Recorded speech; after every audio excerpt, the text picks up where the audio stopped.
Hi everybody, this is Miss Bobbitt. I'm here to teach you day 2 of our at-home learning packet. Just to review it, go over some of the questions. But before I get started, I just wanted to give everybody an air hug and throw out some air kisses. I miss you guys so much, and I'm just excited that I'm able to help you guys at home on our YouTube channel. So hopefully you subscribe. I'm going to send out links. Make sure you guys subscribe today, okay? So that you can get all the updates of when we send different videos. All right, so first I'm going to start with the reading portion. On the reading, you should have already read The Dangerous Dust Storm on yesterday. And today we're reading the tornado drill. And you should have already answered question 1 on the questions comprehension question part. So today I'm going to be reading tornado drill because this is what you were supposed to be doing. But I don't mind reading it for you. That's fine. So I'm going to start off reading and then we'll go over the questions. So the tornado drill. The alarm went off again. Jonas knew what to do this time. They all had to go out in the hall, sit next to each other, and curl up into a ball. This was in case there was a tornado. Jonas hadn't understood how in the world going into the hall and curling up in a ball would help you if you got hit by a tornado. Then his teacher told him that they went into the hall to be away from windows that might break during a tornado. Curling up was in case something fell on you. That's why they put their heads over their necks to protect it in case something sharp fell.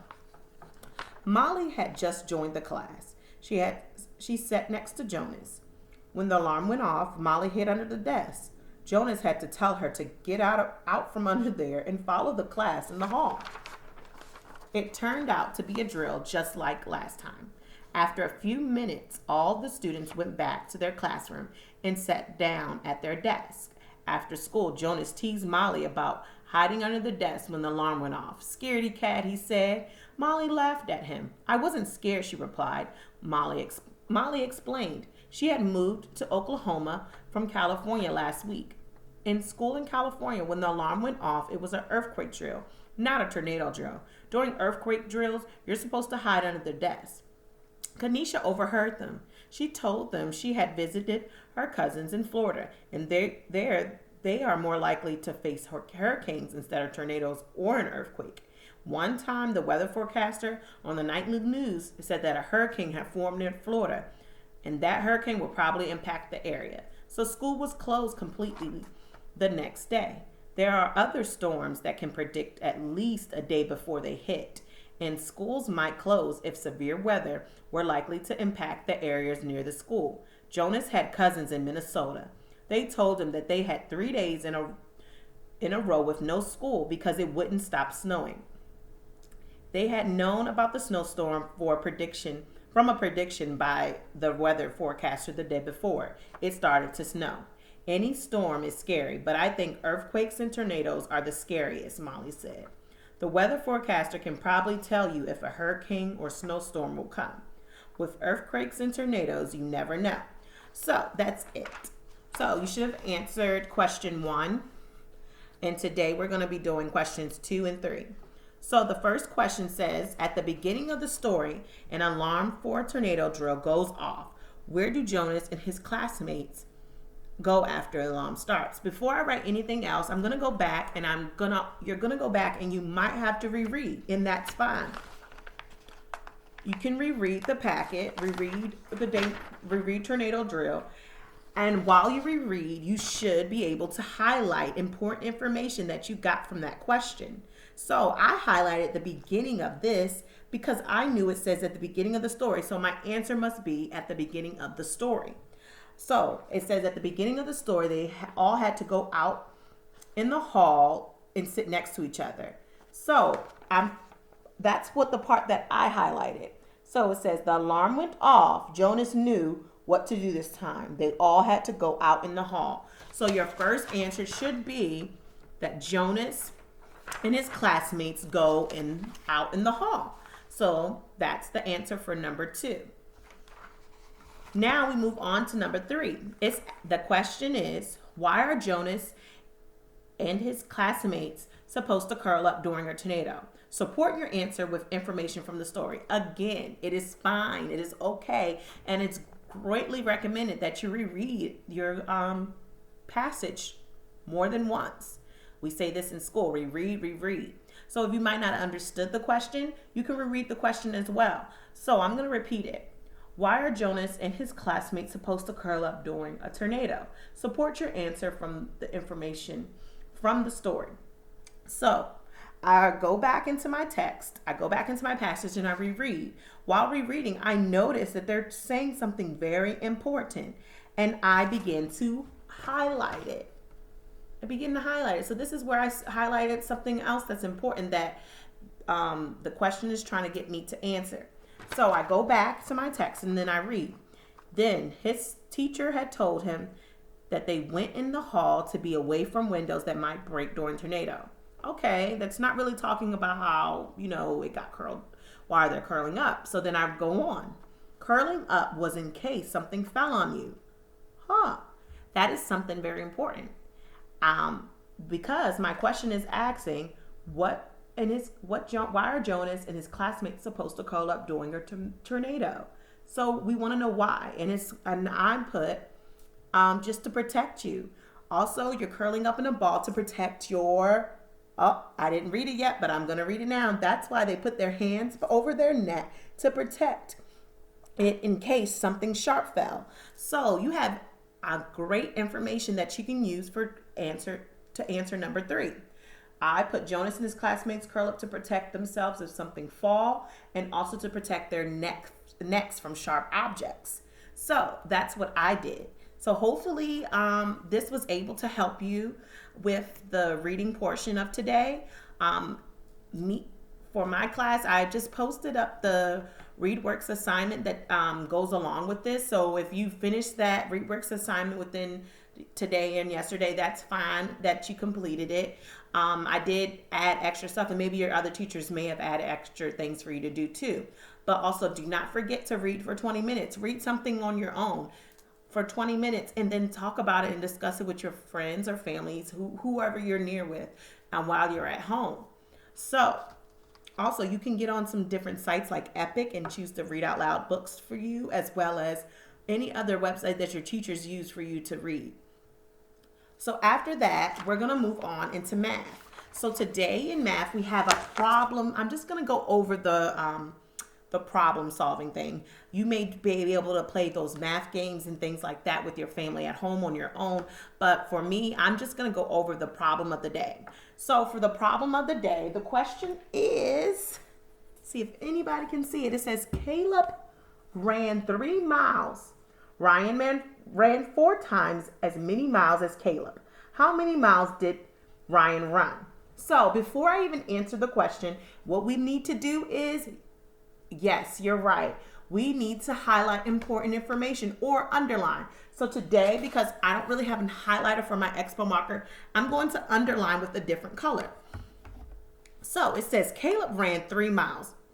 I think the running 3 miles is important. Ryan ran 4 times. Oh, that's another number. 4 times as many miles as Caleb. How many miles did Ryan run? So this question is giving us a lot of clues of how to solve the problem. When I'm talking about what operation should I use to solve the problem, I'm talking about should I use addition, subtraction, division, or multiplication. Now, I'm already going to count out division and subtraction because it's asking for all together. Usually when something asks for how many miles did Ryan run, it's kind of like asking for all together. All together, how many did Ryan run? Because it's kind of asking me all together, I'm going to use probably addition or multiplication. What is something to tell me that I need to choose addition or multiplication? It's right here, guys. It says 4 times. 4 times, we use the times symbol for multiplication. So I'm suggesting that we use multiplication for this one. Not saying we won't be able to use addition to help us solve this problem, but I feel like this is a multiplication problem. So this could be really saying to me, because Ryan ran 3 miles, Ryan ran 3. He says, not Ryan, I'm sorry, guys. Caleb ran 3. Because Caleb ran 3 miles, Ryan ran 4 times. So I'm going to do times 4.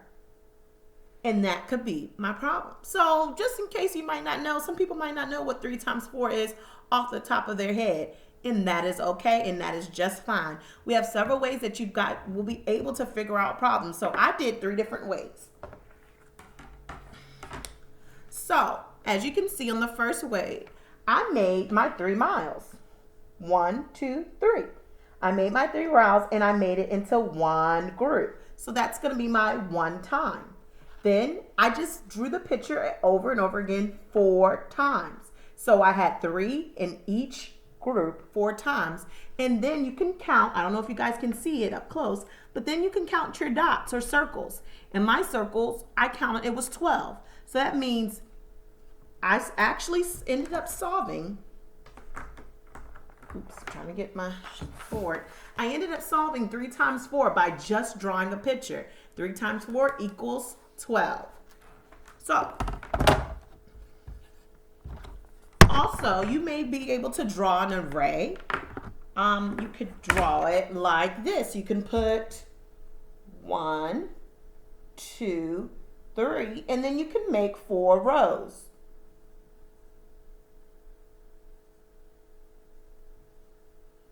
If you can see, I did an array right here. I'll try to make it better because I don't feel like you guys can see it. I'll put a block around my array. I did 3 dots and then I did 4 rows. And within that, I still got the answer 12. So, like I was saying before, we could possibly use addition.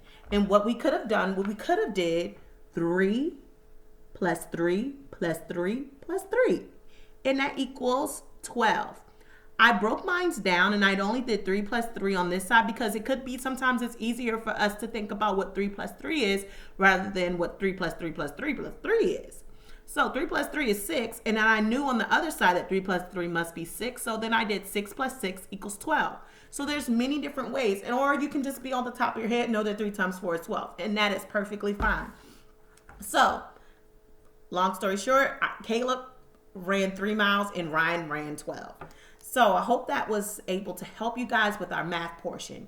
Now, we're going to move on to our science.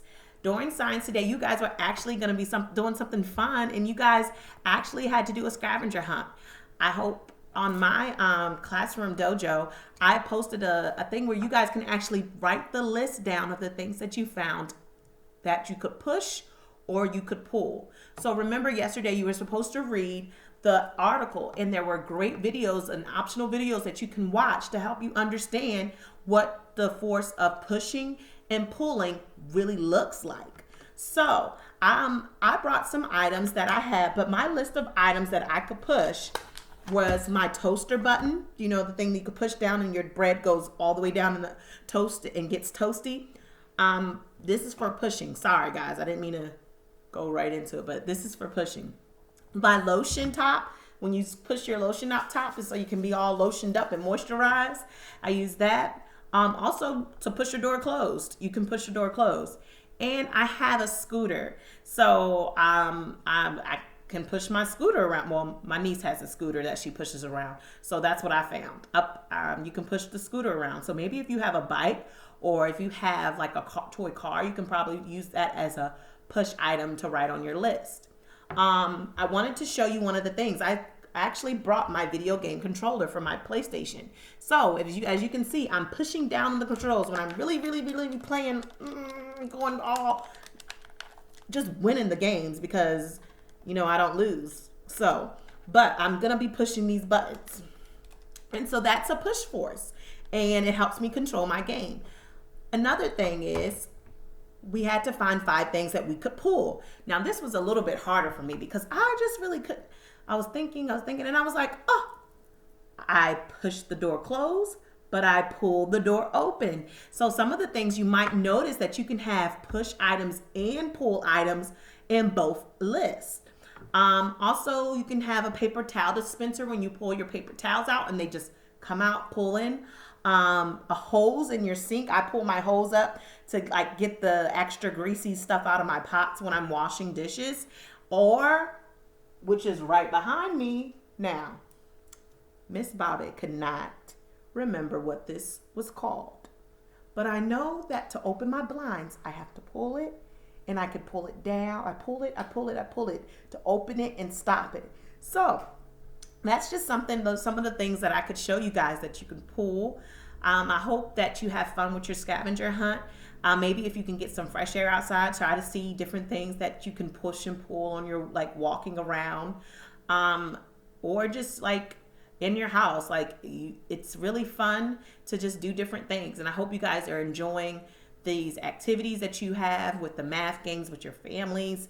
Also, just doing even reading and just really getting into reading and practicing. Nothing comes easy, guys. You have to practice this. So that's why we're doing this. So we want to help you guys practice, because that's why we became teachers. So I hope this was able to help you guys with the packet for day 2. I'll see you not this next week, but I'll see you the week after spring break. Have a great day. Bye-bye.